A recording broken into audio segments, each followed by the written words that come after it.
Selamat pagi CLCC. Selamat pagi. Jemaat Ibadah 2, saya tahu semangatnya luar biasa. Sekali lagi selamat pagi saudara sekalian. Senang sekali pagi hari ini kita bisa berkumpul di sini. Mungkin kondisi kita pagi hari ini beda-beda ya. Ada yang datang dengan penuh sukacita, saya dengar sekali suara semangatnya. Namun mungkin ada juga yang datangnya sedikit lelah gitu ya, mungkin sedang ada beban. Tapi ini faktanya saudara, bahwa kita datang ke sini nggak dengan sendiri-sendiri, ini adalah satu keluarga. Oleh karena itu kita di sini sama-sama menghangatkan. Boleh saya minta saudara sekalian untuk coba tengok kiri kanannya, bilang, well, selamat pagi, senang sekali bisa beribadah ada di sebelah saudara. Beri senyuman yang terbaik. Dari sini kita melihat bahwa hanya dengan hal yang kecil, sapaan kita, senyuman kita sangat bisa berarti buat orang-orang di sekeliling kita. Jadi kita bisa merasakan bahwa saya nggak sendirian di musim ini. Setuju saudara? Ya, oke. Bulan ini juga menjadi bulan yang penting.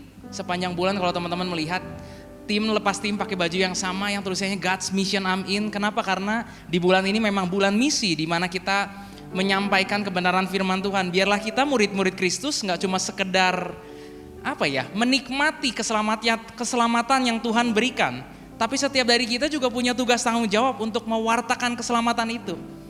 Kita sangat butuh, banyak orang di sana sangat butuh. Mari kita di sini sepakat untuk sama-sama jadi perpanjangan tangan Tuhan dan kita menyampaikan kebenaran itu.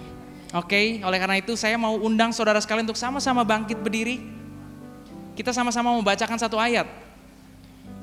Ketika saudara nanti bersaksi, ketika saudara di sana pengen menyampaikan kebenaran, ketahuilah lebih banyak orang yang rindu untuk mendengar itu. Firman Tuhan berbunyi demikian. Sama-sama kita baca ya, dari Roma 10 ayat 13 sampai 15. 1, 2, 3. Sebab barang siapa yang berseru dalam nama Tuhan akan diselamatkan.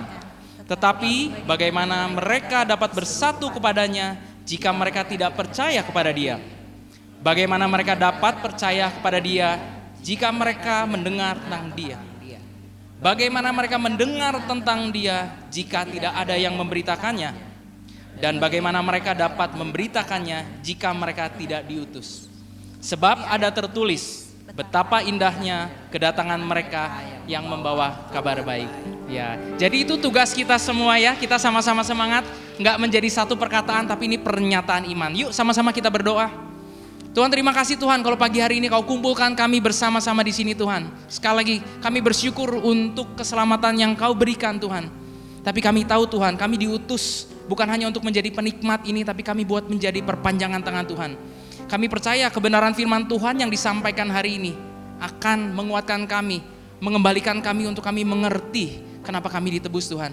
Biar kami mampu untuk membagikan Injil kebenaran dan banyak orang boleh diselamatkan. Yes, God's mission, amin. Terima kasih Tuhan, biar Kau sendiri yang beracara dari awal sampai akhirnya Kau jamah. Siap dari kami di sini, kami siap untuk memberikan yang terbaik, kami siap mencatat, kami siap berproses, dan kehidupan kami percaya akan dirubahkan di dalam satu nama Yesus Kristus. Mari berikan yang terbaik buat Tuhan. Shalom CLCC. Saudara, mari kita sama-sama sadari kalau hari ini ada, kalau hari ini kami masih bisa merasakan anugerahnya Tuhan. Itu karena Tuhan yang berjalan bersama kita di setiap langkah hidup kita. Ada amin. Mari berikan tepuk tangan dan mari kita angkat pujian untuk Tuhan kita. Jalanlah di depanku dan tuntunku di setiap langkahku. Bukan selalu berharap padamu, Sahabatku Tuhan, sahabatku, Kau Bapa Raja kami. Bapa dan Rajaku. Terimalah semua hormat dan pujian yang ku beri, dan ku bawakan syukur bagi kasih yang sejati. Semuanya Semuanya darimu, semuanya untukmu.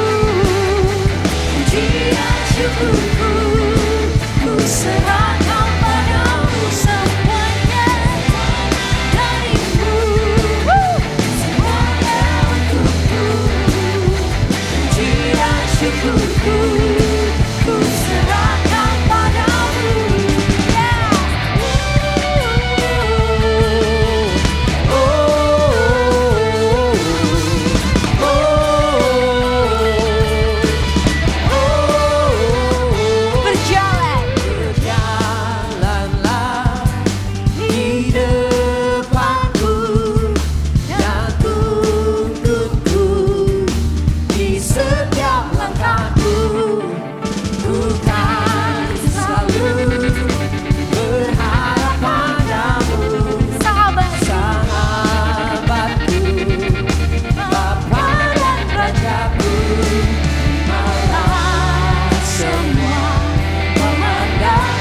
pujian yang ku beri dan ku bawakan syukur bagi kasih yang sejati.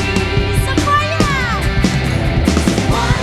darimu, semuanya untukmu, pujian syukurku ku serahkan padamu. Semuanya darimu, semuanya untukmu, pujian syukurku ku serahkan padamu. Kami percaya Tuhan bahwa semuanya dari Engkau dan kami akan memberikan itu kepada Engkau aja Tuhan. Sing Lord.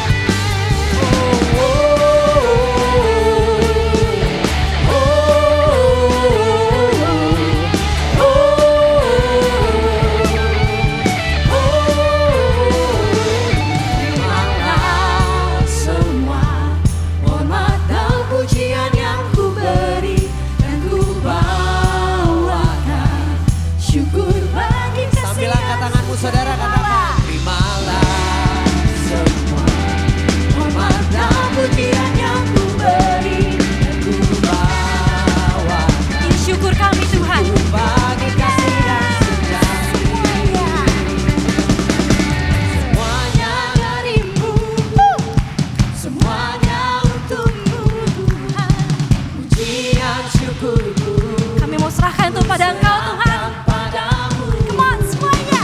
Semuanya darimu, semuanya untukmu, Ini pujian kami Tuhan. pujian syukurku ku serahkan padamu. Semuanya. Semuanya darimu, semuanya untukmu, pujian syukurku ku serahkan padamu. Sekali lagi. Semuanya darimu, semuanya untukmu, pujian syukurku ku serahkan padamu.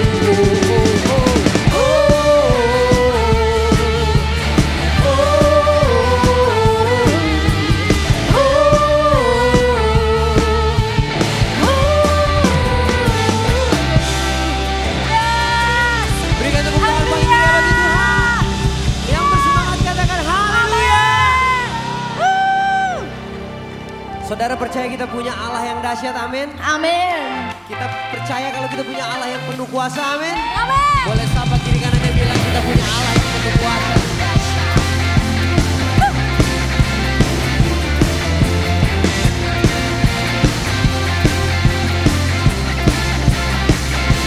Kau dahsyat Tuhan, kau penuh kuasa Tuhan. Kami percaya di dalam namamu selalu ada kemenangan Tuhan. Karena keselamatan datangnya cuma dari Engkau Tuhan. Ini kami Tuhan.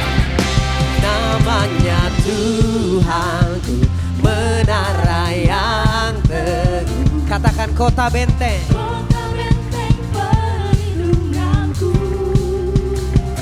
Allah yang perkasa, Dia Bapa yang kekal. Gunung batu,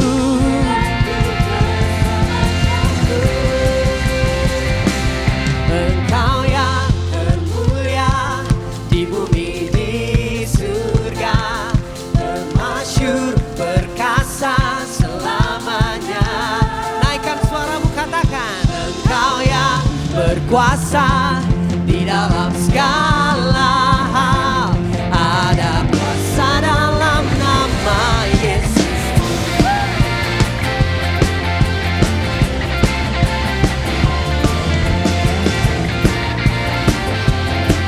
Dengan iman kita nyanyikan, namanya Tuhan, menara yang teguh, kota benteng perlindunganku, Allah yang perkasa.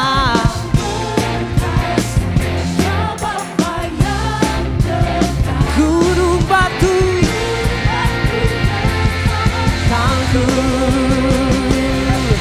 Engkau yang termulia di bumi di surga, termasyur perkasa selamanya. berkuasa. Di dalam segala hal ada kuasa dalam nama Yesus. Engkau yang termulia di bumi di surga, termasyhur perkasa. Engkau yang berkuasa di dalam segala hal ada kuasa dalam nama Yesusku. Kami percaya namamu di atas segalanya Tuhan. Namamu mengatasi segala yang ada di muka bumi ini Tuhan. Biar ini jadi nyanyian kami Tuhan, karena kami percaya Tuhan. Nama di atas segala nama, nama yang telah membebaskanku. Segala kuasa tunduk pada nama itu. Yesus Tuhan segala Tuhan. Nama di atas segala nama, nama di atas segala. Amin. Nama yang telah membebaskanku. Segala kuasa tunduk pada nama itu. Yesus Raja segala raja. Engkau yang termulia, Engkau yang termulia di bumi di surga, termasyhur perkasa selamanya. Engkau yang berkuasa di dalam segala hal, ada kuasa dalam nama Yesus. Sekali lagi katakan, Engkau yang termulia di bumi di surga, termasyhur perkasa selamanya. Kau yang berkuasa di dalam segala hal, ada kuasa dalam nama Yesus. Ada kuasa dalam nama Yesusku.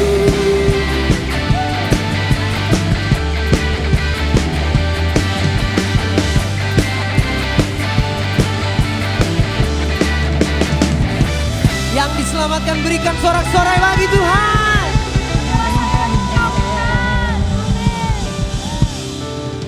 Bapa, kami bersyukur buat kasih-Mu yang melimpah buat setiap kami Tuhan. Kami bersyukur kalau setiap kami ada, datangnya cuma dari Engkau Tuhan.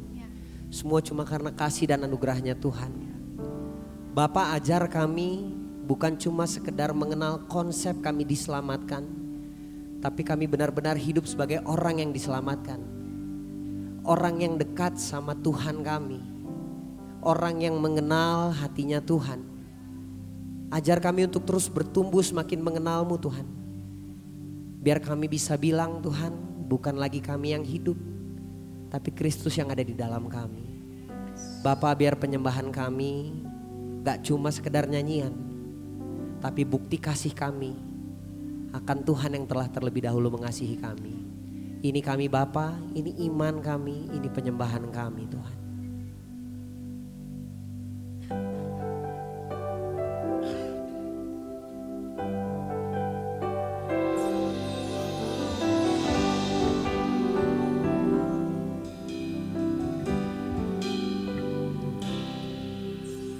Berikan ku hati seperti hatimu yang penuh dengan belas kasihan.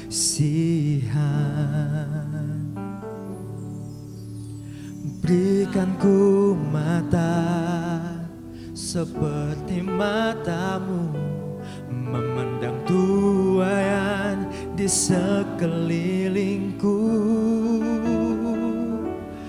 Berikan ku tanganmu untuk melakukan tugasmu. Berikan ku kakimu melangkah dalam rencanamu.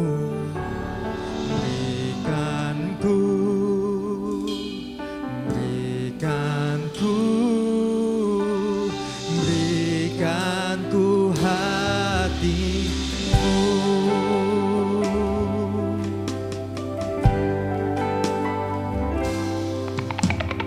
Berikanku hati seperti hatimu yang penuh dengan belas kasihan. Berikanku mata seperti matamu memandang tuayan di sekelilingku. Berikanku tanganmu untuk melakukan tugasmu. Berikanku kakimu melangkah dalam rencanamu. Berikanku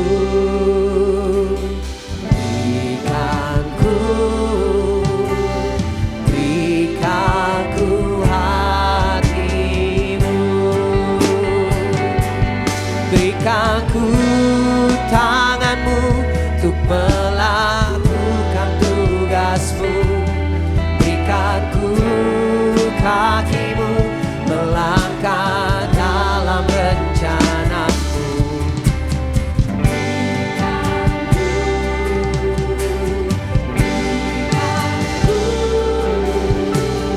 Berikanku hati.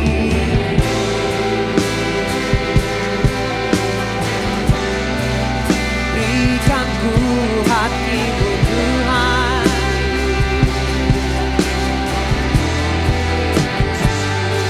Untuk mengasihi seperti kau mengasihi. Untuk melangkah kemana kau melangkah.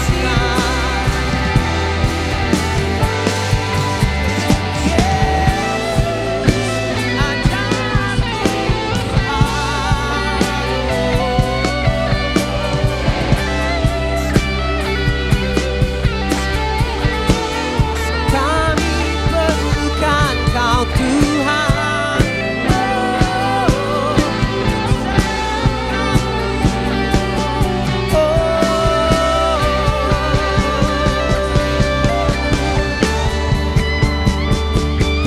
Berikanku tanganmu untuk melakukan tugasmu. Berikanku kakimu melangkah dalam rencanamu. Berikanku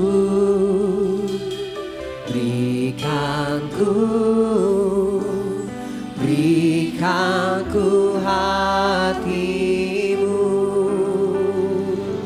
Berikanku tanganmu untuk melakukan tugasmu. Berikanku kakimu melangkah dalam rencanamu. Berikanku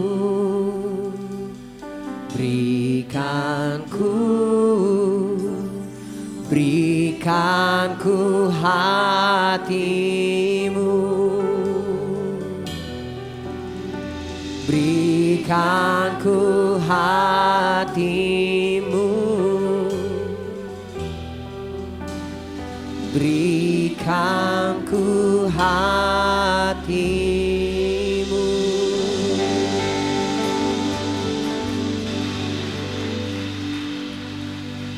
Berikan kami hati seperti Engkau ya Tuhan. Hati yang mau berbagi kasih pada sesama kami ya Tuhan. Hati yang ingin melayani seperti Engkau ya Tuhan. Hati yang ingin merendahkan diri seperti Engkau ya Tuhan.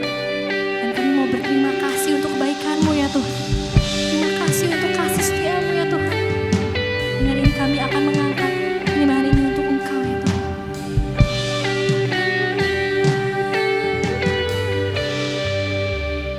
Terpujilah Tuhan Yesus.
dari dalam lubuk hatiku,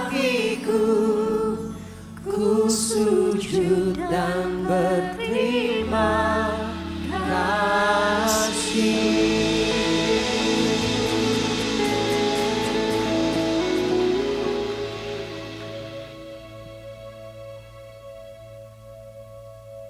Bapa, ini wujud syukur dan terima kasih kami Tuhan, buat cinta yang Tuhan sudah berikan Tuhan, buat kasih yang begitu melimpah yang Tuhan curahkan buat setiap kami. Kami bersyukur buat hadir-Mu di dunia, di tengah-tengah kami, buat penebusan-Mu Tuhan, buat kebangkitan-Mu Tuhan. Terlebih dari semuanya kami mau bersyukur buat ada-Mu di dalam hidup kami Tuhan. Terima kasih kalau Tuhan gak pernah lepaskan kami. Kalau Tuhan terus berjalan sama kami, kalau Tuhan terus sabar mempertobatkan kami supaya kami semakin hari semakin selaras sama Tuhan. Bapa, hari ini kami datang untuk beribadah. Kami mau diubahkan Tuhan. Kami mau bawa hati kami bawa pikiran kami, biar semuanya hanya tentang Tuhan. Biar hidup kami bercerita tentang Kristus yang ada di dalam kami Tuhan. Tuhan, kami minta urapan Roh-Mu yang kudus Tuhan. Biar setiap kami boleh dilembutkan hatinya, kami boleh menerima firman-Mu dengan lemah lembut Tuhan. Kami juga berdoa untuk anak-Mu Tuhan, untuk hamba-Mu Pastor Andre Tuhan. Buat setiap firman yang akan ditaburkan, biar boleh dibagikan dengan penuh kuasa, penuh otoritas yang datangnya cuma dari Tuhan. Biar setiap kami boleh diubahkan oleh karena kebenaran firman-Mu saja. Terima kasih Tuhan, ini doa kami Tuhan, biar datang kerajaan-Mu dan jadi semua kehendak-Mu semuanya terjadi persis seperti di sorga. Dimuliakan nama-Mu Tuhan dari sekarang sampai selama-lamanya. Buat setiap kita yang siap diubahkan, boleh sama-sama kita katakan amin. Dan pagi hari ini kita juga akan mendengar kebenaran firman Tuhan yang saya percaya kita butuh dengar, kita butuh renungkan. Hamba Tuhan yang hadir pagi hari ini adalah Evangelis Andre Tunggal. Mungkin beliau pertama kali ada di tempat ini. Beliau seorang lulusan dari Universitas Kristen Petra dan juga melanjutkan studi teologinya di Saat Malang. Percaya setiap dari kita akan sangat diberkati. Beliau punya ministry banyak sekali yang mungkin kita sendiri sudah sering banyak dengar. Ada UBQ Ministry, beliau foundernya dan co-founder dari Hello God. Mohon maaf kalau gembala kita Pastor Andi belum bisa hadir karena ada pelayanan di Jakarta, tapi beliau menyampaikan salam buat Evangelis Andre. Oleh karena itu dengan segala kerendahan hati boleh saya minta Bapak Ibu Saudara untuk bangkit berdiri. Mari kita beri tepuk tangan dan sambutan yang hangat buat Evangelis Andre Tunggal.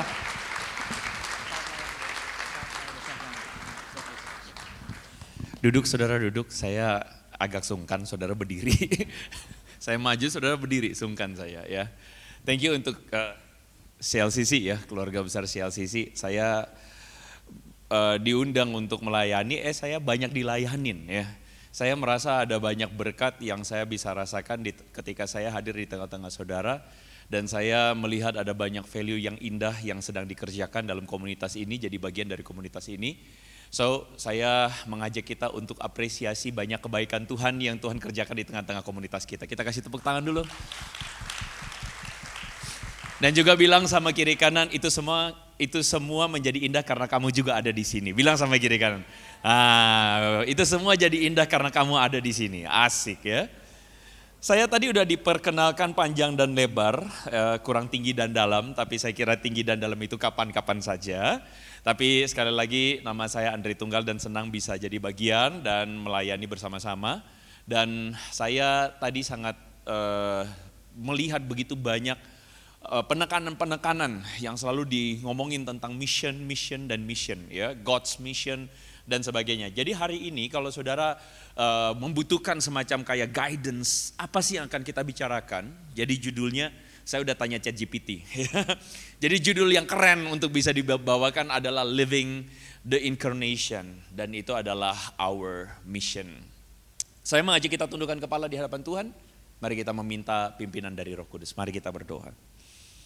Kami semua yang datang di sini, kami merindukan agar kedatangan kami, partisipasi kami dalam Sunday service ini bukan hanya sekadar jadi rutinitas di hari Minggu. Tapi kami datang dengan sebuah kerinduan agar hati, pikiran, dan jiwa kami diisi lagi oleh firman Tuhan. Diisi kembali oleh anggur yang baru. Diisi kembali Tuhan oleh kebenaran yang mentransformasi hati kami. Kebenaran yang kemudian memukau pikiran kami, menyadarkan kami bahwa kemanakah kami harus mencari kebenaran selain di dalam Engkau Tuhan. Oleh karena itu biar kebenaran-Mu hari ini benar-benar hadir dalam hidup kami. Mengubahkan pikiran kami, hati kami. Sehingga kami kemudian diubahkan menghidupi kebenaran itu. Dan hidup kami menjadi indah, hidup kami menjadi worth to live. Sesuatu yang layak untuk dihidupi. Karena kami punya misi, kami punya hidup, kami punya tujuan, kami punya pengharapan. Kami punya kasih di dalam Tuhan.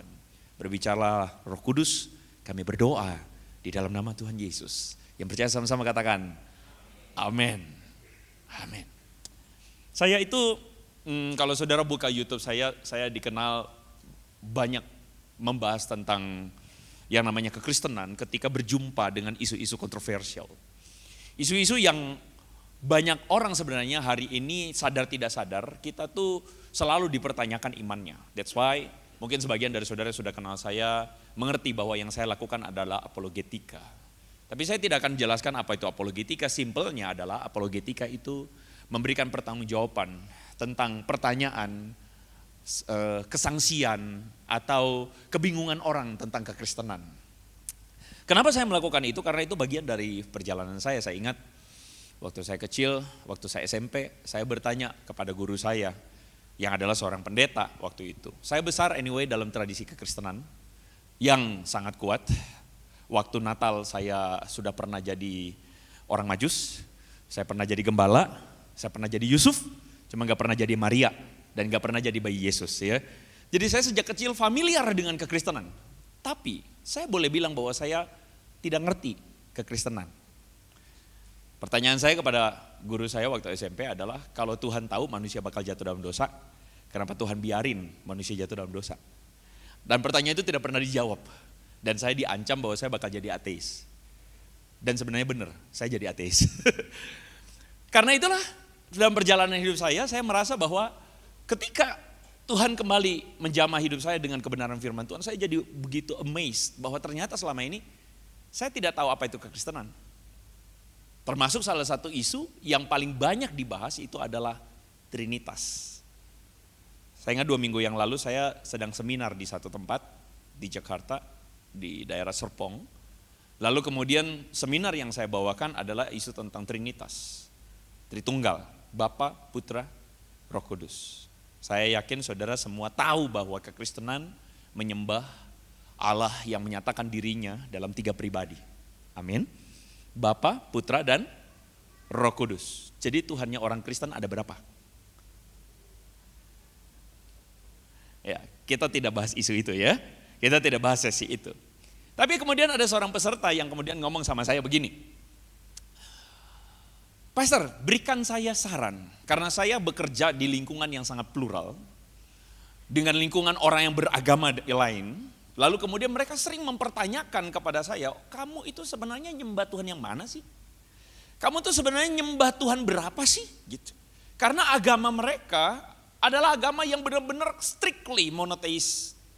Jadi menyembah cuma satu Tuhan, tiada Tuhan yang lain selain and so on and so on. Jadi saya tuh sering kali bingung Pastor, meskipun saya dengerin ini saya bilang iya masuk akal banget. Tapi boleh gak kasih saya penjelasan yang gampang banget daripada saya jelasin 1 jam kayak Pastor jelasin gitu. Boleh nggak kasih saya tips gimana cara jelasin Trinitas yang baik, gampang, mudah kepada teman saya. Dan saya percaya bahwa saudara juga suatu saat mungkin akan diperhadapkan dengan pertanyaan itu, iya nggak? Mungkin tidak harus pada teman yang non-Kristen, tetapi juga bisa jadi pada anak saudara. Iya kan? Pulang-pulang habis belajar agama terus datang, Mi, Trinitas tuh apaan sih? Gimana sih? Kita jadinya nyembah yang mana sih? Nah saudara, itu adalah hal yang once again, makanya saya bilang, kalau kekristenan kita ritual, kita tuh sebenarnya akan kehilangan pengertian-pengertian itu. Nah, pertanyaan itu kemudian datang sama saya, gimana cara jelasin yang gampang? Saya bilang begini, dalam perjalanan pelayanan saya, akhirnya saya paham, kepada orang non-Kristen, jangan langsung tergoda menjawab definisi dari Trinitas. Tapi bawalah mereka untuk mengerti, menerima dulu sebuah ide, bahwa Tuhan menjadi manusia. Masuklah melalui pribadi Yesus Kristus. kenapa Yesus Kristus itu bagi orang Kristen adalah Tuhan dan Juru Selamat. Masuklah dari ide itu. Terus dia agak bingung, loh maksudnya apa? Begini, saya jelasin pelan-pelan. Kenapa sih Tuhan itu harus menjelma jadi manusia? Nah, saya minta saudara coba bertanya sama kiri kanan. Beneran ini tanya ya. Menurut kamu kenapa Tuhan harus jadi manusia? Silakan, ayo tanya. Kasih jawabannya. Soalnya jangan bengong liatin saya. Ayo tanya beneran di samping kiri kanan. Bener. Ayo tanya. Agak aneh ya, nggak apa-apa, tanya aja. Kenapa Tuhan harus jadi manusia?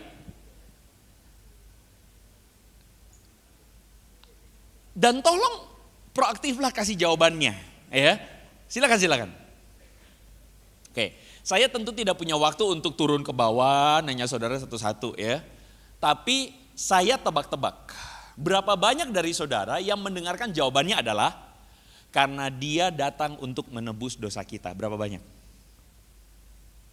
Nggak ada. Oh ada di sebelah sini beberapa ya. Sisanya kenapa? Saat teduh semua ya saudara-saudara. Mencari jawaban daripada Tuhan ya. Dan saya sangat yakin bahwa 99,99% akan menjawab bahwa Tuhan menjadi manusia karena dia datang untuk menebus dosa kita. Amin. Kalau saudara menjelaskan itu bagi orang Kristen akan karena memang diajarin begitu. Tapi kalau saudara menjelaskannya kepada orang yang berlainan iman dengan kekristenan, mereka akan bilang, ya itu yang lu imanin. Itu yang lu imanin, tapi bagi gue gak masuk akal. Anyway, kita gak bahas soal penebusan. Karena itu adalah topik yang lain lagi, karena menurut saya itu hal yang menarik sekali kalau kita mengerti kenapa penebusan. Kenapa Tuhan gak ngampunin dosa kayak dosamu diampuni, selesai. Bisa gak? Bisa. Kenapa Tuhan main drama dengan naik ke kayu salib? Kita bahas kapan-kapan. Bahas dong Pastor, lihat YouTube saya. Oke. Saudara gak dengar ya tadi? Bahas dong Pastor, saya bilang lihat YouTube saya gitu. Promosi maksudnya. Ya ketawanya dikit banget ya. Bercanda. Kita balik ke sini. Kenapa Tuhan menjelma menjadi manusia? Ide ini adalah ide yang seharusnya kita jelasin kepada orang yang tidak percaya. Kepada orang yang belum paham. Kenapa Tuhan harus jadi manusia? Tuhan penting menjadi manusia karena kita tidak mampu menemukan Tuhan. Coba kita pikir pertanyaan ini. Bisakah manusia menemukan Tuhan? Bisa nggak? Bisa. Buktinya agama-agama lain itu punya Tuhannya sendiri. Iya. Itulah yang selama ini kita amati. Ada orang yang bertanya, kenapa ada banyak agama? Karena itu upaya manusia menemukan Tuhan. Tapi boleh nggak? Saudara coba dengarkan penjelasan dari seorang filsuf namanya John Hicks. John Hicks ini mengemukakan sebuah teori bahwa Tuhan itu seperti seekor gajah yang sedang diraba oleh orang-orang buta. Orang-orang buta itu berusaha untuk meraba gajah dan mendefinisikan gajah itu apa. Orang buta yang pertama itu meraba belalai yang gajah, lalu kemudian dia bilang gajah itu bro, sama-sama buta nih semua nih. Bro, gajah itu seperti selang pemadam kebakaran. Gede, panjang, elastis. Orang buta kedua bilang begini, sotoy lu jadi orang. Gajah itu seperti dinding gede, cuman soft touch aja. Asik gitu kan ya, kayak interiornya mobil Cina zaman now gitu kan ya. Lalu kemudian yang ketiga bilang, lu fix sotoy. Gajah itu seperti ekor gajah, seperti tali. Kecil, begini, begitu ya, ya sudah begitulah. Lalu tiga orang itu berantem dalam mendefinisikan gajah.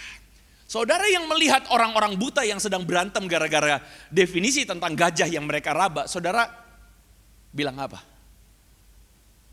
Hah? Saudara bilang apa? Nggak bilang apa-apa ya. Nah, saudara diam seperti Maria duduk dekat kaki Tuhan ya saudara ya. Saudara bilang apa? Saudara kan ketawa. Saudara bilang ya elah orang buta so-soan mendefinisikan gajah. Saudara lihat ide ini adalah ide yang dipercayai oleh anak-anak kita hari ini. Saudara pergi ke luar negeri, orang akan bilang begini, no, ininya kenyataannya. Saudara sadar gak bahwa hari ini kita berhadapan dengan isu-isu seperti ini dan kita gak bisa kasih jawab. Saya percaya apa yang dikatakan John Hick tidak 100% benar, tetapi ada yang benar. Yang benar adalah saya sepakat bahwa ketika agama yang adalah usaha manusia mencari Tuhan, itu adalah sesuatu yang sangat terbatas karena manusia terbatas dalam mengenal Tuhan. Setuju? Ada seorang manusia yang lewat pohon besar, dia bilang permisi. Dan dia bilang apa? Karena saya permisi kepada pohon ini, buktinya sepanjang hari saya gak kena celaka. Jadi Tuhan saya adalah pohon. Saudara setuju dengan Tuhan itu pohon? Wah, yang gak apa-apa dong pastor, kan menghargai iman orang. Iya, kita hargain aja. Buktinya adalah kita gak bawa pisau lalu bilang, lu tobat gak tuh? Kan gak gitu kan? Kita oke aja silakan. Tapi apakah you will buy that idea bahwa Tuhan itu adalah pohon ini? Ada orang yang menjadikan galon sebagai Tuhan, sembah galon misalnya. Karena dia percaya bahwa Tuhan itu nyata melalui galon. Saudara, memang kedengarannya konyol, tetapi maksud saya adalah semakin kita mencoba mendefinisikan Tuhan, saudara harus menerima kenyataan bahwa kita akan sangat terbatas dalam memahami Tuhan, iya enggak? Ibaratnya kalau dalam ruangan ini misalnya ada nyamuk yang datang dan ketemu saudara, nyamuk itu paham enggak siapa saudara? Bisa paham enggak? Nggak bisa paham. Yang dia paham saudara adalah seonggok daging yang punya darah, yang dia isap supaya dia kenyang, betul nggak? Itu aja yang dia paham. Dia tidak pernah paham. Misalnya saya pakai contoh misalnya Pastor Jimmy. Dia tidak mengenal Pastor Jimmy sebagai Pastor Jimmy. Yang dia kenal adalah ini adalah manusia yang darahnya enak buat saya isap. Bahkan saya sanksi dia mengerti bahwa darah itu enak. Bahkan saya sanksi dia punya pengertian darah itu apa. Karena apa? Karena nyamuk ada otaknya nggak ya? Ada nggak?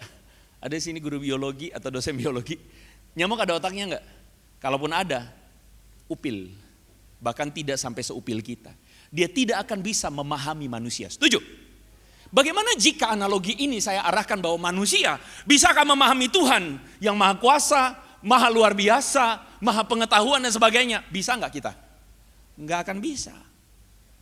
Itulah hal yang harus kita akui. Bahwa kita tidak akan mampu bisa kenal Tuhan. Termaksud kita bilang Tuhan pokoknya satu. Sebatas itu aja yang bisa kita bilang. Siapakah dia? You will not. Kamu gak akan bisa ketemu dan mengenal siapa dia. Kalau saudara masih bingung, saya gambarkan gini aja. Contoh, misalnya saudara pergi ke pedalaman Papua sana. Saya angkat Papua karena saya angkat ini sebagai sebuah realita, tidak untuk mengatakan mereka sebagai yang terbelakang atau apa, sama sekali tidak.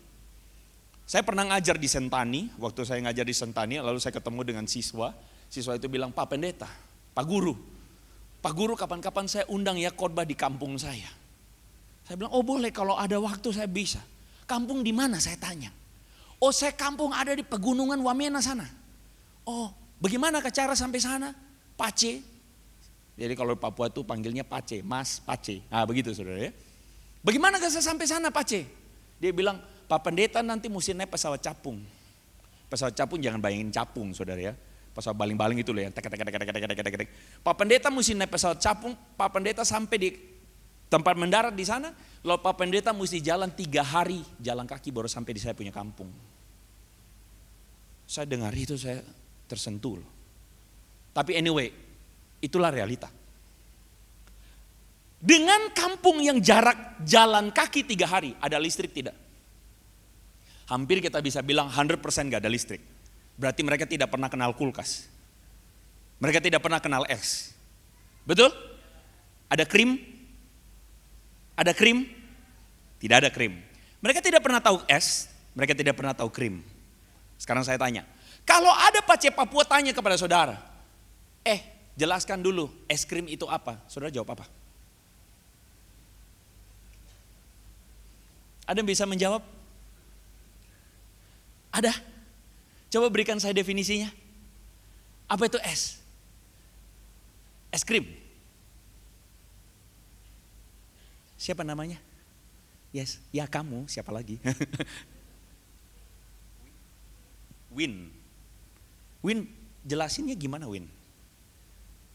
Enggak tahu. Jangan nyerah dulu dong, please. Saudara pasrah banget jadi orang. Ada nggak yang mau usaha jelasin? Gimana Pak? Gimana jelasinnya Bu? Susu yang manis dingin. Pikiran mereka adalah susunya itu, saya nggak tahu susu ada susu sapi nggak, tapi babi ada. Susu babi, pikiran mereka susu babi ditaruh di tempurung kelapa, dikasih gula, taruh di depan rumah. Besok pagi dingin. Apakah itu es krim? Bisa saudara menjelaskan es krim? Bagaimana cara terbaik saudara untuk mereka tahu es krim itu apa? Saudara bawa, saudara kasih, ini loh es krim, nih makan. Betul nggak? Bagaimana caranya manusia mengenal Tuhan? Bagaimana caranya manusia mengenal Tuhan? Tidak bisa saudara usaha menjelaskan pakai kata-kata, saudara pakai filsafat tingkat tinggi, rumus matematika, fisika dan sebagainya, pakai rumus kripto, saudara nggak bisa jelasin. Saudara cuma bisa menemukan Tuhan kalau Tuhan yang datang kepada saudara. Kasih tepuk tangan untuk Tuhan. Disitulah kita bisa memahami keunikan kekristenan di luar semua agama. Saya bilang tadi di awal, saya setuju dengan John Hicks dalam definisi tertentu. Dalam sebuah kesadaran bahwa manusia seperti orang buta. Agama-agama pun seperti orang buta, ketika mereka berusaha untuk menjelaskan siapa Tuhan, tetapi mereka tidak akan pernah bisa menjelaskan siapa Tuhan secara seutuhnya. Kecuali Tuhan sendiri yang datang kepada kita. Kecuali Tuhan yang datang menjelma menjadi manusia, dan saya kasih tahu, tidak ada di luar itu kekristenan yang memberikan jawabannya. Sudah bisa menemukan gak bahwa narasi tentang penebusan, yes it is. Kenapa Yesus datang ke dalam dunia untuk menebus dosa kita? Oh saya imani, iya benar demikian. Tapi lebih daripada itu saudara-saudara, bahwa Tuhan perlu datang kepada kita karena kita tidak mampu berjumpa Tuhan. Dan itulah satu hal yang harus saudara jelaskan. Dan itulah sebabnya kenapa saya bilang kepada teman ini, kalau you mau jelasin Tritunggal, you orang yang you mau jelasin itu, mesti terima dulu ide bahwa ada Tuhan menjadi manusia di dalam diri Yesus Kristus.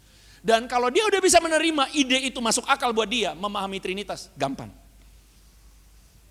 Bahwa ada Tuhan yang transenden, ada Tuhan yang tidak bisa kita temu, yang kita panggil dia Bapa itu loh. Yang kemudian itu pun Yesus baru bilang, Bapa. Baru kita bisa panggil dia Bapa. Dan kita menemukan, makanya kenapa Yesus bilang apa? Akulah jalan dan kebenaran dan hidup. Tidak ada satu orang pun yang bisa datang kepada Bapa kalau tidak melalui aku. Oh indah luar biasa saudara. Sampai akhirnya saudara menemukan, ya mau di mana lagi lu cari kebenaran. Mau di mana lagi lu cari Tuhan. Semuanya meraba-raba siapa Tuhan. Tapi cuman kekristenan atau di dalam Yesus Kristus engkau menemukan Tuhan. Nah Tuhan yang menjelma jadi manusia itu yang di dalam bahasa teologinya disebut inkarnasi.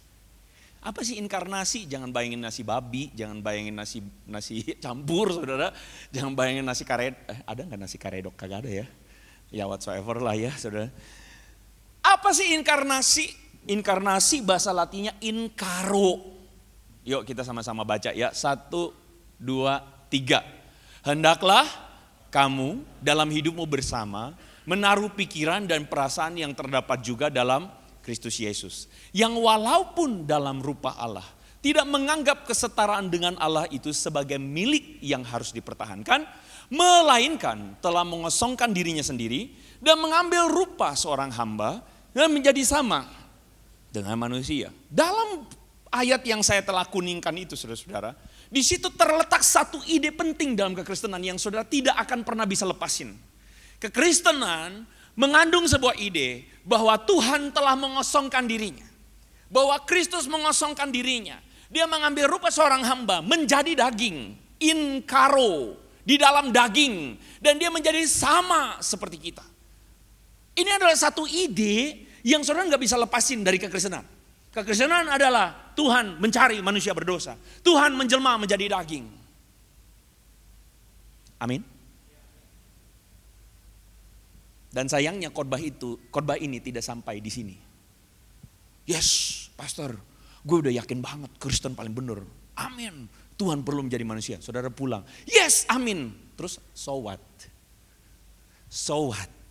Nah, menariknya adalah Paulus di dalam ayat ini ngomong bahwa implikasi dari Kristus yang mengosongkan dirinya itu ada pada hendaklah kamu dalam hidup bersama menaruh pikiran, menaruh perasaan di dalam Kristus Yesus.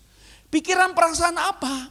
Pikiran perasaan di mana dia mengosongkan diri dan meninggalkan sorga. Dia meninggalkan kemuliaannya. Dia meninggalkan quote unquote kenyamanannya di sorga. Dia meninggalkannya dan dia turun ke dalam dunia. Saudara, hari ini banyak narasi penebusan itu bicara soal salvation. Yang kita pahami secara sederhana salvation adalah keselamatan. Betul nggak? Yang kita pahami salvation adalah selamat. Saya tadinya masuk neraka, terus kemudian nanti saya masuk surga. Oke, saya punya topik lain lagi ngomongin soal itu. Itu penting banget karena tidak sesederhana itu. Tapi banyak orang berpikir kekristenan, penebusan Yesus itu cuma bicara soal salvation. Saya bilang, salah. Kalau engkau memahami salvation hanya sesederhana engkau tadinya binasa, lalu nanti engkau selamat, tidak tepat. Karena penebusan Yesus berbicara bukan hanya salvation, tapi juga imitation. Tolong imitation ini jangan bayangin emas palsu, barang KW, jangan. Maksudnya adalah kita diselamatkan untuk mengimitasi Yesus. Kita diselamatkan untuk menghidupi karakter dan spiritual Yesus. Itu penting. Itu penting banget. Kenapa? Karena karakter spiritual Yesus itulah yang menjadi keselamatan kita. Kadang-kadang maaf izinkan saya sedikit ngomong begini ya. Ini maaf. Ada orang yang menjelaskan surga itu kayak apa? Oh, surga itu nanti kita mendapatkan upah. Apa upahnya? Oh, kalau kita rajin penginjilan di dunia, nanti kamu dapat kapling tambahan di sorga. Nanti kalau kita rajin berbuat baik di dunia, nanti mobil kamu di sorga Ferrari. Oh, kalau kamu rajin di dunia, berbuat baik dan sebagainya, nanti kamu dapat jabatan kayak bupati di sorga. Saya jadi berpikir, orang yang ingin masuk sorga untuk dapat emas, dapat kapling, dapat mobil, itu orang pikirannya duniawi. Betul begitu nggak? Bisakah orang duniawi masuk sorga? Saya cuma membayangkan sorga adalah tempat di mana Kristus mengosongkan diri. Lah ini kita rame-rame ingin memenuhi diri kita. Itu agak aneh tuh, gak nyambung tuh. Karena definisi dari Kristen atau pengikut Kristus, saya udah jawab sendiri tadi.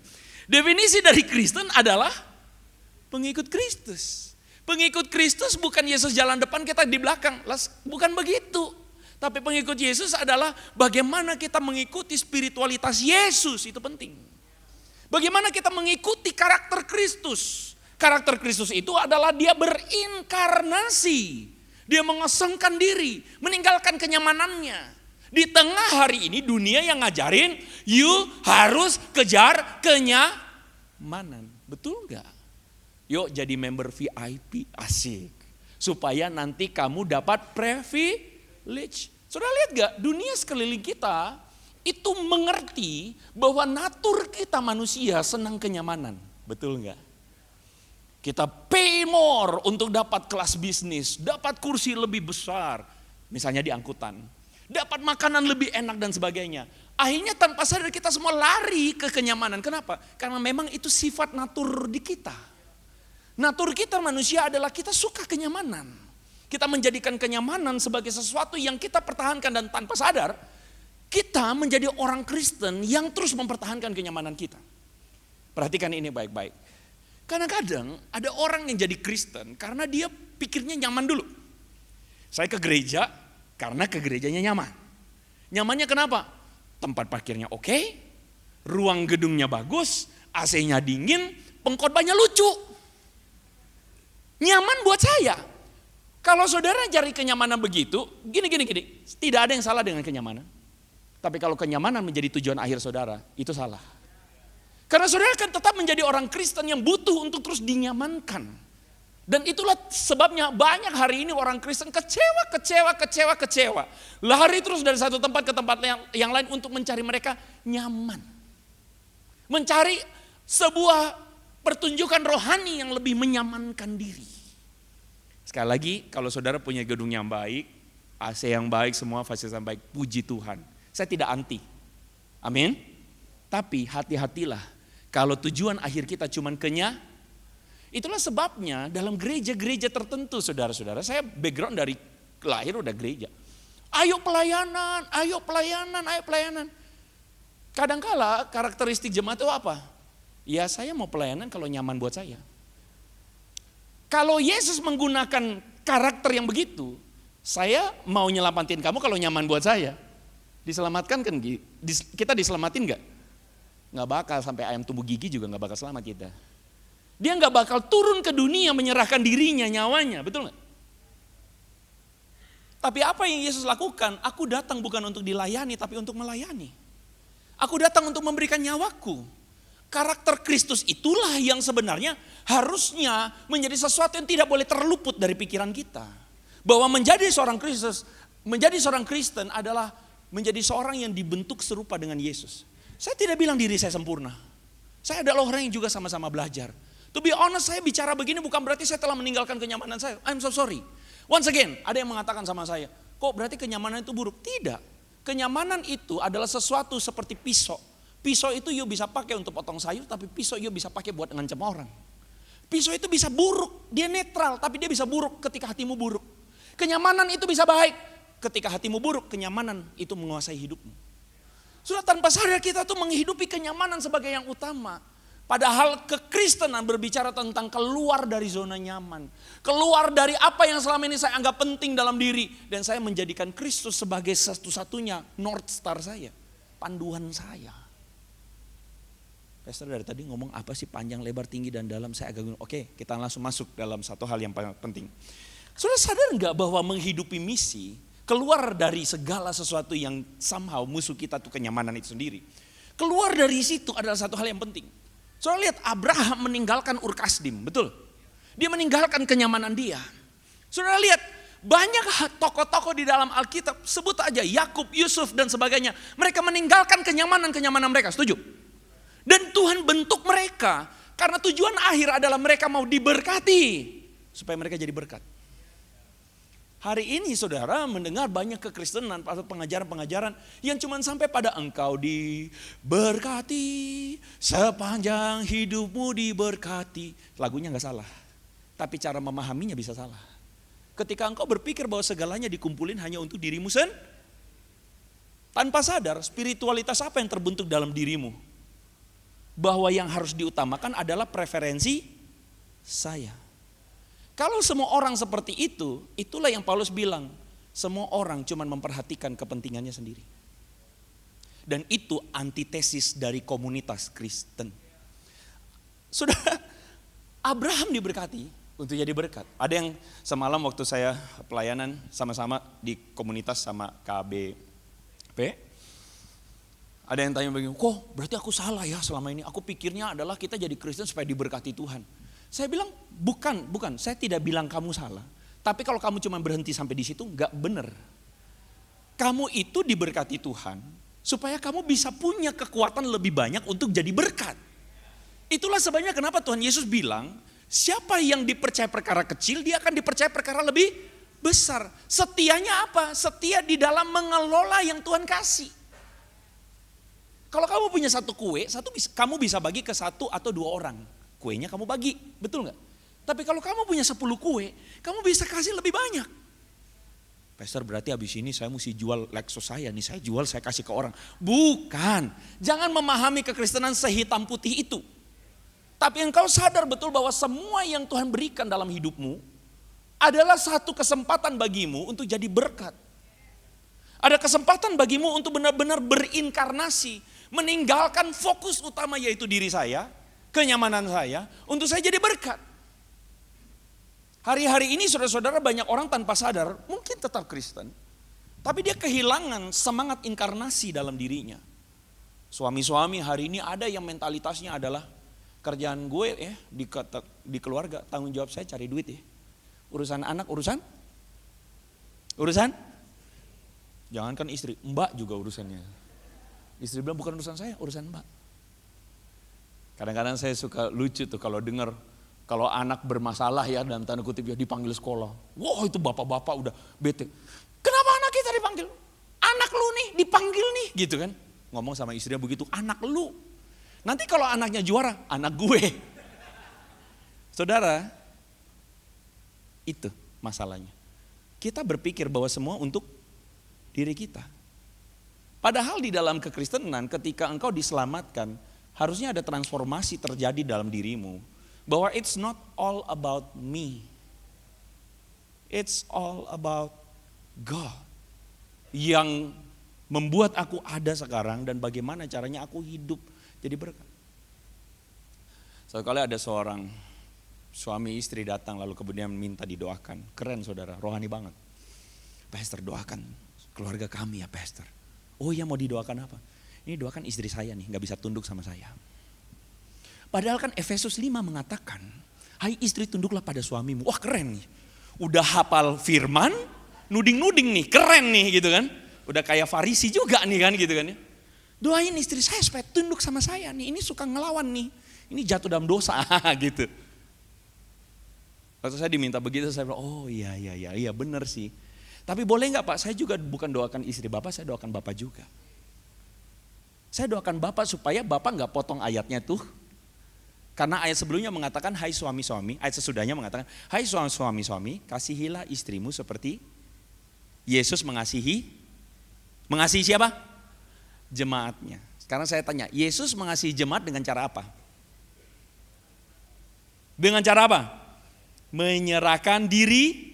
Kalau pakai patron dari Filipi 2 tadi, Yesus mengasihi jemaat dengan cara mengosongkan dirinya. Mengambil rupa seorang hamba menjadi sama seperti kita. Dan dalam keadaannya sebagai manusia dia merendahkan dirinya di kayu salib. Jadi sebenarnya konsep merendahkan diri itu bukan dimulai dari istri kepada suami. Tapi konsep merendahkan diri itu dimulai dari suami merendahkan diri. Merendahkan dirinya berapa kali? 2 kali. Seperti Yesus. Jadi sebenarnya yang harus lebih merendahkan diri siapa dulu? Suaminya. Amin. Ibu-ibu katakan amin. Karena istrimu akan bisa menghormati engkau ketika engkau punya karakter Kristus dalam dirimu. Hormatnya genuine. Hormat bukan karena takut, tapi hormat karena menghargai, respect karena suamiku seperti Kristus. Betul ibu-ibu? Coba ibu-ibu lihat senyumnya yang mana? Saya capek beragama tuh palsu. Halo? Saya capek beragama tuh palsu. Ketika agama cuma memerintahkan kita how to do. For me Christianity is not how to do. This is not to do and don't list in our life. Kalau saudara melihat kekristenan sebagai agama yang do and don'ts, izinkan saya menyampaikan ini kepada saudara. Engkau telah meleset melihat kekristenan. Karena kekristenan berbicara tentang perubahan hati. Hati kita yang tadinya hidup di dalam dosa. Bukan karena kita berbuat dosa kita berdosa. Salah ya. Kita itu punya hati di dalam dosa, makanya kelihatan di dalam sikap dosa. Halo? Ini saya gak punya waktu panjang lebar jelasin ini saudara-saudara ya. Lain waktu nanti kita akan jelasin ini. Tapi poinnya adalah hatimu diubahkan. Hatimu seperti Kristus. Kadang-kala kita menjadi transaksional dalam pekerjaan, dalam keluarga. Pokoknya yang penting papa udah cari duit, sisanya lu atur. Itu bukan inkarnasi, itu kesombongan. Kadang-kadang dalam kerjaan kita cuman poinnya apa? Yang penting saya udah gue udah kerjaan, sisanya lu mau jukir balik atau apa, itu kerjaan lu. Itu kesombongan. Inkarnasi itu berbicara tentang saya hadir. Saya mau jadi berkat. Bahkan saya mau membantu. Saya mau menolong jika ada yang kebutuhan saya akan fulfill. Kenapa? Ketika saya mampu untuk melakukan, saya akan lakukan. Saudara, kalau kita punya mentalitas ini, percayalah bahwa engkau akan menemukan banyak hal yang indah dalam hidupmu. Dalam keluargamu, istrimu, Anak-anakmu melihat engkau bukan sebagai orang tua yang eksploitatif. Engkau adalah orang tua yang secara genuine menunjukkan bahwa engkau betul-betul care. Engkau turun sama mereka. Engkau punya waktu. Betul gak saudara? Engkau akhirnya menjadi seorang yang akhirnya betul-betul sadar betul bahwa memerintah itu bukan untuk menunjukkan kekuasaan. Tapi memerintah itu artinya apa? Menunjukkan esensi dari memimpin, yaitu melayani. Hari ini lagi rame saudara-saudara, pajak naik 250%. Buat yang tahu-tahu aja, tahu nggak? Kok banyak yang kagak tahu? Itu tanda saudara terlalu bekerja keras ini saudara, kurang liburan ya. Lagi rame tuh tentang pajak naik 250%. Kenapa? Ya bukan pajaknya yang naik, tapi orang demo supaya minta bupatinya turun. Kalau saudara baca narasinya satu, apa itu? Arogansi. Gue pemimpinnya, lu mau apa? Saudara-saudara tanpa sadar, kita itu menjadi orang-orang yang hidupnya begitu. Itu dunia. Tapi kalau engkau diubahkan Kristus, maka engkau akan sadar bahwa life is not about me. Aku memimpin dengan melayani, itu yang Yesus bilang. Dunia, pemerintah dunia memimpin dengan tangan besi. Tapi aku berkata kepadamu, siapa yang terbesar di antara engkau harus jadi yang terkecil. Siapa yang memimpin di antara engkau harus jadi yang melayani. Dengan melayani, dengan meninggalkan kenyamanan, kita belajar diubahkan Kristus. Dan saya percaya itu berkat yang indah yang saudara bisa punya. Amin. Saya selalu bilang pelayanan itu bukan option. Pelayanan itu adalah konsekuensi logis ketika saudara menjadi seorang Kristen. Pelayanan itu seharusnya bukan ketika ayo dong melayani, ayo dong melayani, ayo dong melayani. Ntar ya kalau gue ada waktu sampai ayam tumbuh gigi lu gak punya waktu. Kalau lu cuma menjadikan kenyamananmu sebagai yang utama. Tapi inti dari komunitas Kristen itu adalah kita sama-sama belajar mempraktikkan spiritualitas Yesus. Kita sama-sama mau merendahkan diri, mau melayani. Itu inti kekristenan. Dan melayani adalah cara Tuhan membentuk hati kita. Kenapa? Karena jujur, kita nggak usah diapa-apain. Semuanya akan cenderungnya larinya ke kita. Kalau kita di perusahaan, kita tuh jadi bos. Semua orang akan say yes to you, betul? Betul? Di toko, semua bawahan karyawan akan bilang, ya bos. Gak ada yang berani bantah. Tanpa sadar spiritualitas kita kebawa ke rumah. Kita menjadi upset ketika apa? Istri kita gak setuju. Maksud lo apa? Kita upset. Anak kita, waktu kita suruh, ayo mandi, ntar dulu. Kita langsung ke trigger. Bukannya kita bisa ngomong sama anak kita baik-baik, tapi kita langsung ke trigger. Kamu ngelawan papa. Tanpa sadar hatimu menjadi keras. Kenapa? Karena engkau terbiasa di atas. Pelayanan itu sebenarnya berkat ketika kita melayani. Entahkah engkau bos, entahkah engkau CEO. Karena CEO di gereja sama satpam sama di hadapan Tuhan. Di pelayanan engkau diajar untuk mendengarkan orang. Di pelayanan engkau diajar untuk humble. Di pelayanan engkau diajarkan untuk gue terbiasa masuk ke kantor satpam siapin VIP place. Di pelayanan lu yang aturin parkir. Di sini enggak ya? Nanti gedung baru ada pelayanan atur parkir ya. Ya. Supaya CEO belajar atur parkir ya. Amin, Saudara. Karena di pelayanan engkau diberkati Tuhan. Hatimu diubahkan. Anak-anakmu akan menghargai engkau bukan karena engkau adalah CEO. Anak-anakmu menghargai engkau karena papa saya menunjukkan keindahan. Dia orang gede tapi dia humble. Indah sekali hidup itu. Amin. Indah sekali hidup itu.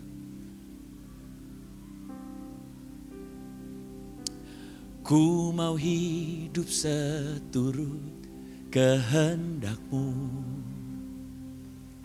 Menceritakan. Ayo lagu pasang lagu. Yang telah kau beri, biarlah hidupku menjadi jawaban bagi setiap orang yang membutuhkan. Dari awal yuk sama-sama. Ku mau hidup seturut kehendak-Mu,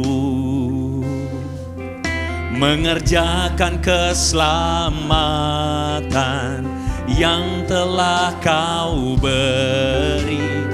Biarlah hidupku menjadi jawaban bagi setiap orang yang membutuhkan. Kita bangkit berdiri.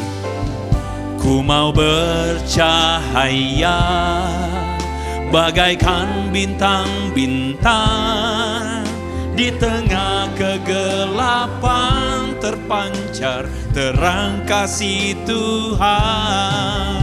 Ku mau bercahaya, bermegah di dalam Dia, menyaksikan kemurahan Tuhan, menceritakan perbuatan Tuhan. Ku rindu hidup selalu bercahaya dalam kemuliaan-Nya. Kita tundukkan kepala sebentar di hadapan Tuhan. Kita ambil waktu 1 menit, 2 menit. Saya percaya Tuhan berbicara dengan sangat dahsyat dalam hati saudara. Saya percaya Tuhan berbicara dalam diri saudara, dalam pengertian akal budi. Dan Tuhan menyentuh hidupmu. Saya percaya ada kebenaran yang sedang Dia kerjakan, yang kau telah dengarkan. Dan dari tadi Roh Kudus bicara dari dalam hatimu. Yes, ini benar. Ini yang harus aku hidupi. Ini yang harus aku berikan ruang untuk Tuhan bekerja. Firman Tuhan ini menjadi berkat ketika engkau benar-benar bawa pulang. Dan tidak akan ada orang yang bisa ambil kekayaannya. Dan kekayaan itu menjadi kekayaanmu ketika engkau menghidupinya. Maukah engkau jadi berkat? Maukah engkau mengimitasi Yesus? Maukah engkau seperti Dia? Ku mau bercahaya bagaikan bintang-bintang, di tengah kegelapan terpancar terang kasih Tuhan.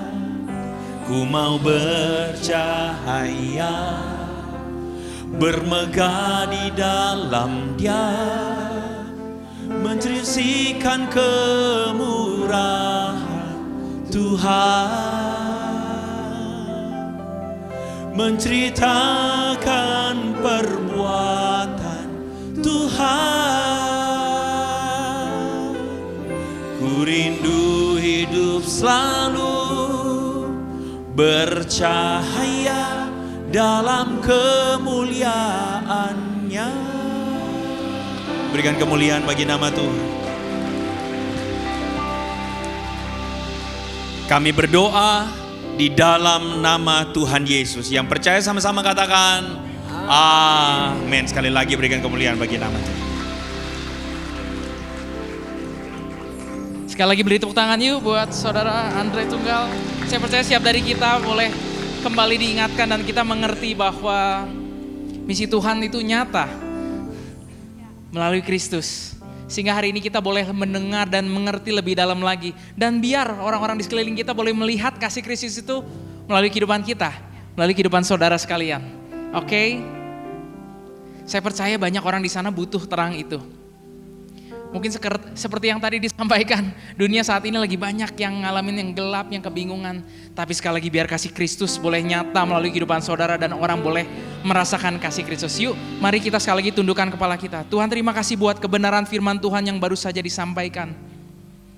Terima kasih Tuhan buat Kristus. Terima kasih buat Yesus Tuhan. Terima kasih kalau pagi hari ini kami boleh mengenal lebih dalam lagi. Kami boleh lebih mengerti lagi Tuhan.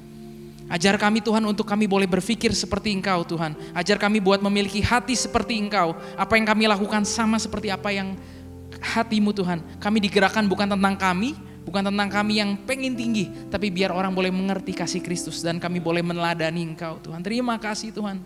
Terima kasih Tuhan, biarlah setiap dari kami di sini bukan hanya sebagai penerima kasih karunia, tapi kami juga boleh menjadi saluran itu, sehingga banyak orang boleh menerima kasih Kristus dan boleh mengenal Tuhan secara benar Tuhan. Terima kasih biar setiap dari kami gak cuma menjadi pendengar, tapi setiap dari kami juga boleh menjadi pelaku firman Tuhan. Terima kasih Tuhan. Kami juga mengucap syukur buat banyak hal yang Tuhan percayakan dalam kehidupan kami Tuhan. Begitu indah Tuhan, bahkan banyak yang kami gak sadari. Tapi biarlah Tuhan setiap dari kami boleh memberikan yang terbaik bagi Tuhan. Di dalam pelayanan kami, dalam kehidupan kami, dalam pernikahan kami, di dalam studi kami, dan juga termasuk di dalam hal-hal yang Tuhan titipkan dalam kehidupan kami. Sebentar lagi kami akan bawakan persembahan perpuluhan kami, ini milik Tuhan yang Kau percayakan pada kami. Biar segala sesuatu yang kami bawakan menyenangkan Kau dan boleh dipakai hanya untuk kemuliaan Tuhan. Kami siap memberi dengan hati yang penuh dengan ucapan syukur di dalam nama Tuhan Yesus. Amin. Bagaimana kabarnya saudara? Jumpa lagi di Weekly News minggu ini bersama saya Samsom. Yuk kita lihat apa aja sih yang seru di CLCC untuk minggu ini.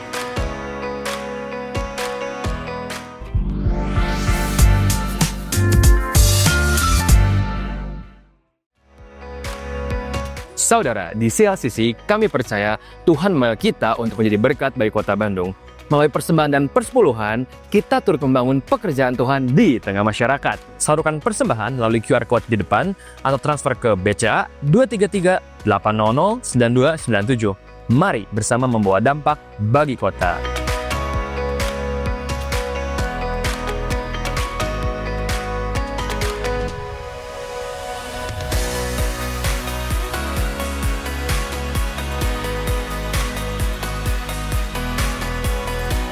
Bulan Agustus ini, kita mengingat dasar dari panggilan kita. Kita mengasihi karena Allah lebih dulu mengasihi kita. Mari buka hati, ambil bagian, dan katakan, God's mission, I'm in. Minggu depan, tanggal 31 Agustus, ibadah akan dilayani oleh Pastor Anji Setiawan di PVJ, ibadah 1-4, dan Pastor Dudung Hadi di Rumah Lasem. Jangan lewatkan, ajak keluarga dan teman untuk sama-sama alami kasih Tuhan.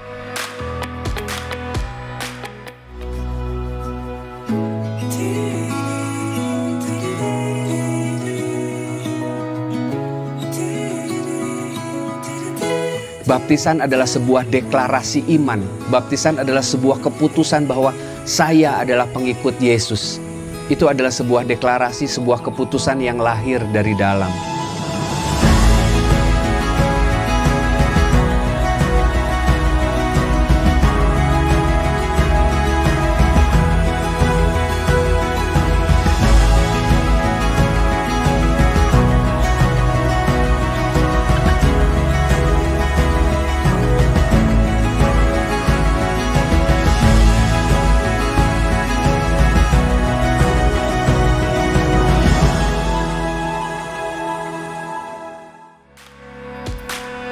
Apakah saudara punya hati dan talenta dalam musik?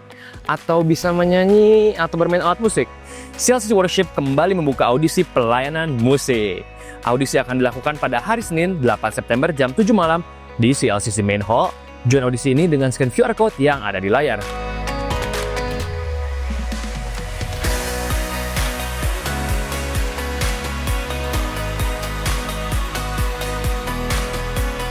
Untuk Anda yang sedang mempersiapkan pernikahan, CLCC menghadirkan kelas True Marriage, sebuah fondasi penting untuk membangun rumah tangga dalam Tuhan. Kelas akan diadakan setiap Senin dan Kamis tanggal 8 sampai 29 September 2025, jam 7 malam via Zoom. Scan QR Code berikut untuk melakukan pendaftaran.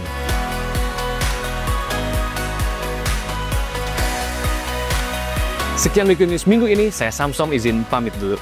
Have a blessed week and don't forget God's mission. I'm in. See you guys.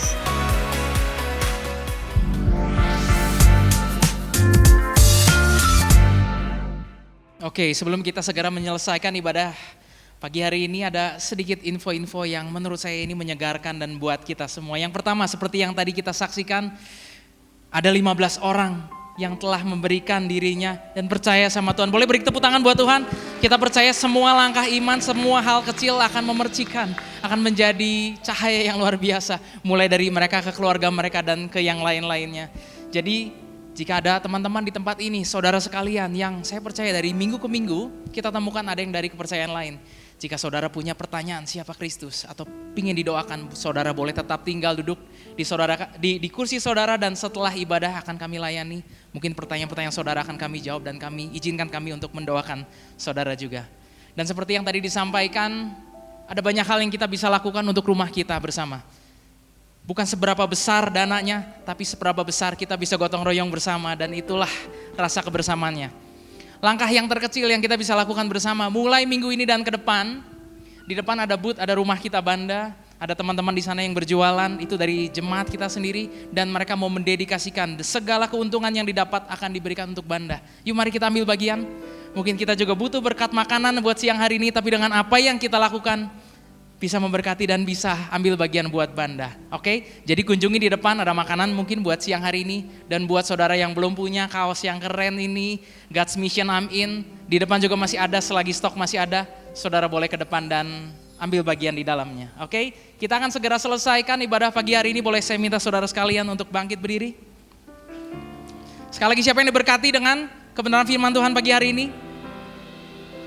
Boleh kita arahkan tangan kita buat saudara kita, Pastor Andre Tunggal, kita sama-sama berdoa ya. Tuhan terima kasih Tuhan, kalau pagi hari ini kami boleh mendengar kebenaran firman Tuhan disampaikan dengan lebih jelas lagi Tuhan, sehingga kami boleh menangkap isi hati Tuhan. Oleh karena itu Tuhan kami mau berkati Tuhan, kehidupannya, pelayanannya, pekerjaannya, rumah tangganya dan segala sesuatu yang Tuhan telah tanamkan di dalam kehidupannya. Kami percaya Kau akan pakai anakmu dengan lebih luar biasa lagi Tuhan. Dari kerendahan hatinya kami boleh merasakan kecintaannya akan Tuhan. Biar banyak orang boleh melihat kasih Kristus lebih nyata melalui kehidupannya. Sekali lagi Tuhan, I speak blessing for his life. Buat segala sesuatu yang dikerjakannya. Terima kasih Tuhan, terima kasih. Hamba juga Tuhan mengucap syukur buat setiap dari kami Tuhan. Kalau kami boleh mendengar kebenaran firman Tuhan itu. Tapi biarlah kami gak jadi pendengar saja. Tapi setiap dari kami boleh menjadi pelaku firman Tuhan. Ketika kami hadir dan ketika kami pulang meninggalkan tempat ini. Kehidupan kami gak lagi sama. Kami punya brand new mindset, pikiran seperti pikiran Tuhan Yesus. Dan segala sesuatu yang kami kerjakan memuliakan nama Tuhan. Yuk mari kita mengangkat tangan kita di hadapan Tuhan. Inilah anak-anak Tuhan yang mengasihi Tuhan dan mau mengasihi Tuhan lebih lagi. Terimalah berkat dari Allah Bapa dalam cinta kasih anak yang tunggal Tuhan kita Yesus Kristus. Serta persekutuan yang manis dengan Roh-Nya yang kudus menyertai saudara sekalian mulai dari pagi hari ini. Bahkan sampai selama-lamanya dan bahkan sampai Yesus menjemput kita di awan-awan yang permai. Dan bagi setiap dari kita yang telah menerima berkat dari Allah Bapa, sama-sama kita katakan, Amin. God bless you. Happy Sunday. See you next week.